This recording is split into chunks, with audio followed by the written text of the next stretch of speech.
মানবতার কল্যাণে হযরত মুহাম্মদ সাল্লাল্লাহু আলাইহি ইসলাম।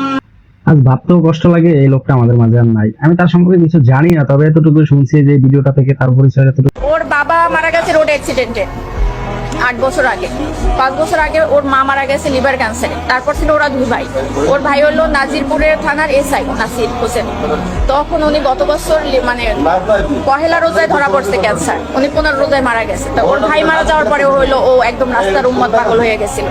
আল্লাহুম্মা সাল্লি আলা মুহাম্মাদ ওয়া আলা আলি মুহাম্মাদ কামা সাল্লাইতা আলা ইব্রাহিম ওয়া আলা আলি ইব্রাহিম আল্লাহুম্মা বারিক আলা। এখন বলেন, যার বাপ মারা গেছে, তার মা মারা গেছে, তার একটা ভাই ছিল, সেই ভাইটাও মারা গেছে, এমন পরিস্থিতিতে কার মাথায় না সমস্যা হয়?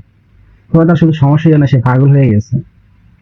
তার সাথে যদি আপনাদের কোনো দুশ্মনী থাকে, শত্রুতা থাকে, জানি না কি শত্রুতা, কোনো রাজনৈতিক নাকি কোনো পার্সোনাল নাকি কোনো ক্ষমতা জারি হোক না কেন, সেই শত্রুতা তার মাথা যখন সেন্স ছিল তখনকার হতে পারে, কিন্তু এখন তো তার মাথা সেন্স ঠিক ছিল না। সে পুরাতন পাগল হয়ে গেছে। এখন কেন তাকে এইভাবে হত্যাটা করা উচিত ছিল? তাও আবার কোন জায়গায়? ঢাকা বিশ্ববিদ্যালয়।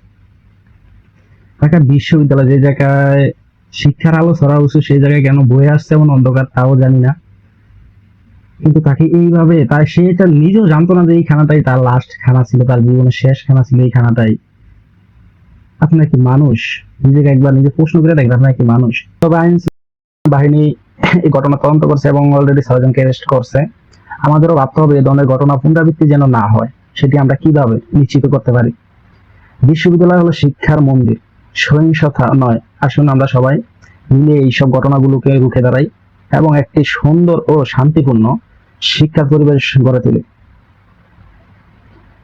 একটি শান্তিপূর্ণ সহনশীল সমাজ গঠনের জন্য আমাদের সকলের দায়িত্ব রয়েছে।